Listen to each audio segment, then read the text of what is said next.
you know. Well, Trump just blew past. He just the one thing that we'll have to say about him is he said, I could shoot someone on Fifth Avenue and my people wouldn't give a shit. He actually is an adjudicated rapist on Fifth Avenue. A court of competent jurisdiction, a judge said by any common definition of the word rape, you raped that woman. This is the dressing room one? Yeah. Okay, I mean, that may have happened, but I mean... But a jury in a court said it did. That fucking means nothing to me, because I know what they know, which is nothing.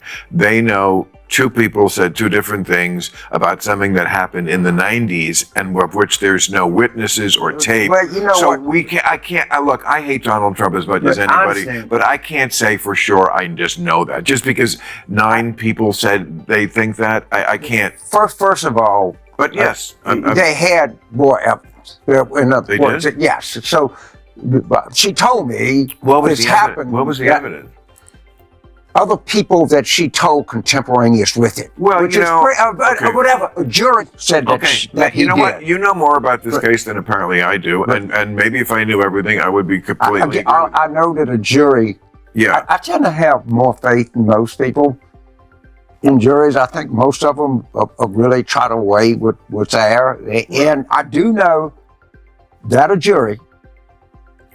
But now I get too technical here, but by a preponderance of the evidence, right?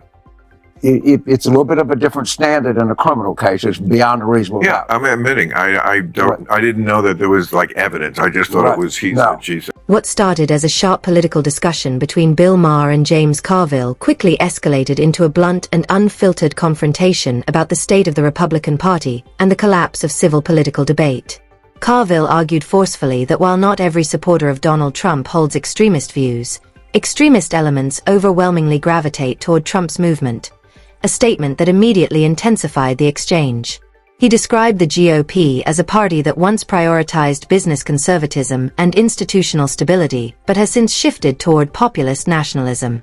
Rising Republican figures such as Ron DeSantis and Vivek Ramaswamy were cited as examples of leaders competing to capture the party's most energized base. Maher broadened the lens, criticizing not only the right but also the progressive left. He expressed frustration with ideological rigidity across the spectrum, arguing that moral absolutism and tribal loyalty now dominate political identity. According to both men, partisan hostility has reached a point where political opponents are treated as existential threats rather than rivals in debate. The exchange painted a stark portrait of modern politics, one driven more by allegiance and outrage than by reasoned discussion. There is a genius to his madness, and the thing I always say about Trump, you have to remember, he's stupid and crazy, and they're two completely different things. And this is like the crazy part works for him, because he's without a mechanism to edit or to pull back. So, you know, as my friend Jimmy always says, insanity photographs. You can't take your eyes off him. Obviously, whenever they put him on TV, the ratings go through the roof. And that's why insane people are charismatic. You can't look away. So when he does all this, I mean, not just sexual stuff, but certainly the sexual stuff, it's like, I'm going to own, no one else in the world would even think of this as a strategy. And he has no strategy. It's just what he feels. He's all id. But to own that, to own being this kind of guy, and half the country likes it.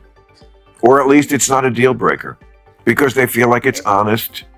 At least he's honest. He says what he thinks. Yeah. He doesn't have to. And the thing really like is he tells you it's okay if you hate other people. And he validates what that guy says. I like because he says what I think.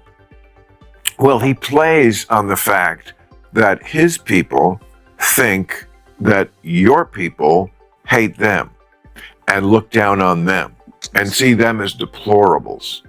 I mean, I think they take... You know, there's some truth to that. Oh, there's a lot of truth. And I'm as good a Democrat as as you the are. next person. But you hear this shit, so I don't know if we ever talked about this before, but the best example of it was... As the conversation shifted toward media influence, Maher and Carville reflected on how polarization is amplified in today's information environment. They observed that political identity increasingly functions as a social litmus test, where deviation from party orthodoxy invites backlash.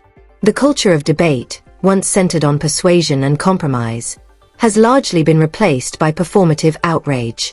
Maher argued that many activists on both ends of the spectrum prioritize signaling moral superiority over engaging in substantive policy dialogue. Whether through progressive social campaigns or nationalist rhetoric, the result is the same: entrenched camps unwilling to consider opposing viewpoints.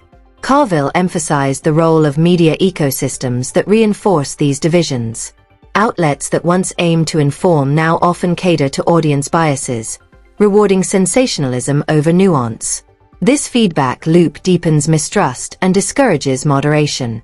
In such an atmosphere, compromise is portrayed as betrayal, and political engagement resembles a zero-sum contest. Both commentators questioned whether meaningful discourse can be restored. Their discussion served less as partisan critique and more as a warning about democratic erosion.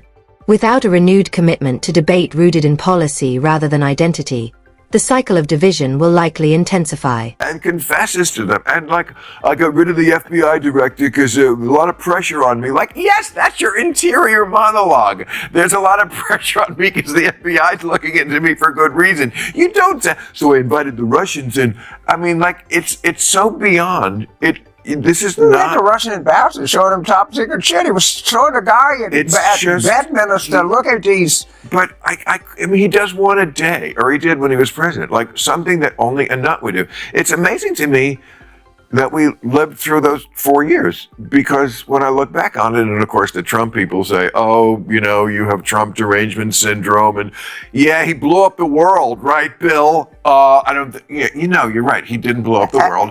I still think he could, okay? Is that completely crazy that I think a crazy person could blow up the world? No. The shit that he did is like stunning.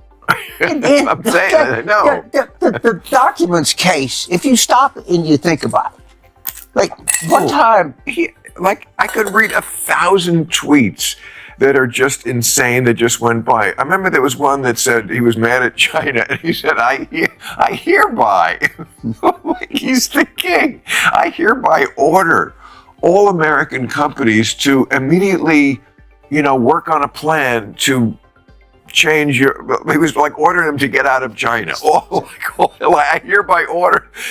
And again, that's just insane that nobody else would even think to do that. But he doesn't think. That's his insanity and his attraction to people. Let me ask you a question.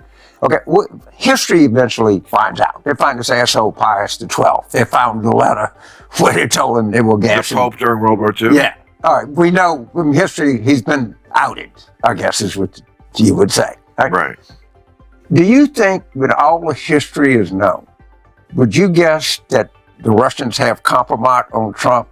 Or that's just liberal factors? No, I have always said that the Russian hoax theory is a hoax. Plainly, there was something going on between Russia and Trump. It was not perhaps, first of all... Drawing from decades of campaign experience, Carville offered a strategic assessment of American politics. He argued that electoral success is not determined by ideological purity, but by understanding political dynamics realistically. In his view, Democrats risk strategic miscalculation if they underestimate Trump's enduring influence. Despite controversies and legal challenges, Trump maintains strong loyalty among voters who feel alienated from traditional institutions. Carville stressed that dismissing him as a temporary phenomenon ignores his ability to mobilize frustration and reshape political narratives. Trump's strength, he suggested, lies not only in policy positions but in his capacity to frame opposition, whether media, party rivals, or critics, as proof of his outsider appeal. For Democrats, the message was pragmatic. Elections are won through strategy, coalition building, and recognizing opponents' strengths, not through assumptions of moral advantage. Political campaigns operate on momentum, perception, and turnout, not solely on policy platforms. The broader takeaway from the discussion is that American politics remains intensely competitive and emotionally charged. Ideological certainty may energize supporters, but long-term success depends on strategic awareness and adaptability. Whether the country can move toward a more constructive political culture remains uncertain, but ignoring political realities is a risk no party can afford.